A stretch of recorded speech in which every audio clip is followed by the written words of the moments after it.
And earlier on, you told us about, the new changing landscape and the new careers and how people are now learning to use their hobbies better. For example, so as a student, what is exactly going to change for me now? How is my learning going to change? And how do I cope with those changes?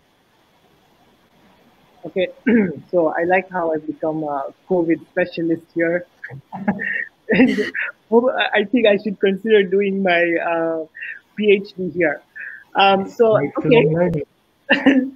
yeah, okay. So maybe I can say I can break down the answer into two parts. One more along the lines of the learning norms, and perhaps one along the lines of the self coping mechanism.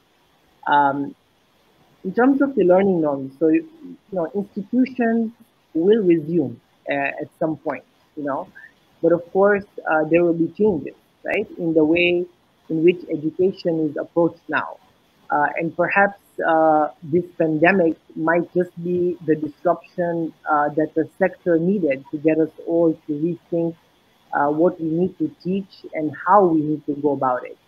So, according to so many researches compiled in a report by, I think it was UNESCO, it's dubbed something along the lines of COVID-19 and higher education. I can summarize it was three ways in which higher education institutions learning may see a change. So the first one obviously is, unlocking technology to deliver education. There will be a need to unlearn the conventional way of curriculum planning and delivery, a shift from conventional lectures to online education. These are new modes of instruction that have, they've been previously been largely untapped, and going forward, this will be a new norm. Number two, we could potentially see a decrease in the numbers of students studying abroad. Students will now have to make crucial decisions on whether they want to take an online degree, take a gap year to minimize travel, settle for local study, or even a blended form of learning where they're studying distance learning part of the time and then going to uni for a few months. And career counselors, tutors, parents, and placement specialists may also need to address these related new norms. And number three, we will see the role, of the educator being slightly redefined.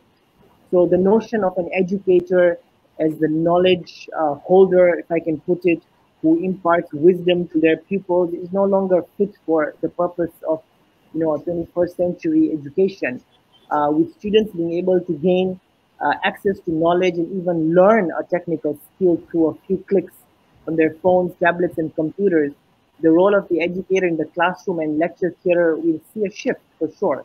And this may mean that the role of the educators will need to move more towards facilitating young people's development as more contributing members of society. And I think Zinat also touched upon that as what the parents can do, but I also see that happening in the education sector.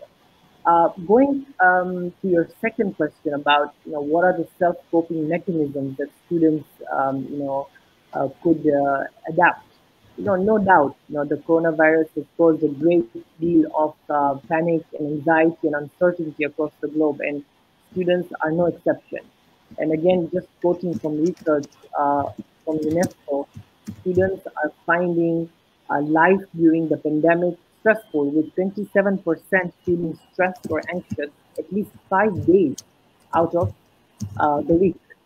And as a student, therefore, it is important to have effective self-coping mechanisms which will ensure your resilience and help you stay focused on your study and your career goals.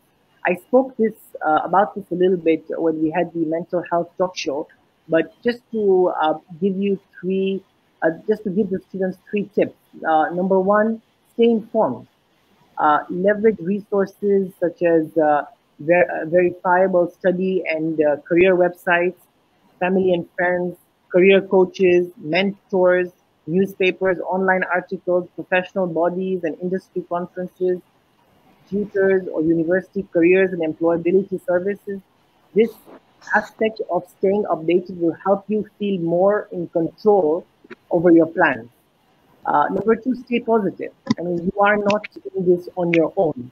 Talking about these worries with your immediate family is the first step, and or friends, and this will remove the stress that you would otherwise struggle with, which could be detrimental to your mental well-being.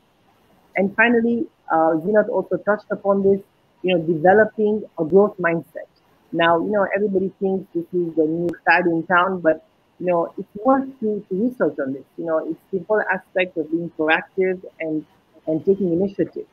You need to believe that your abilities can be developed, but through hard work, through good strategies, and through feedback from others.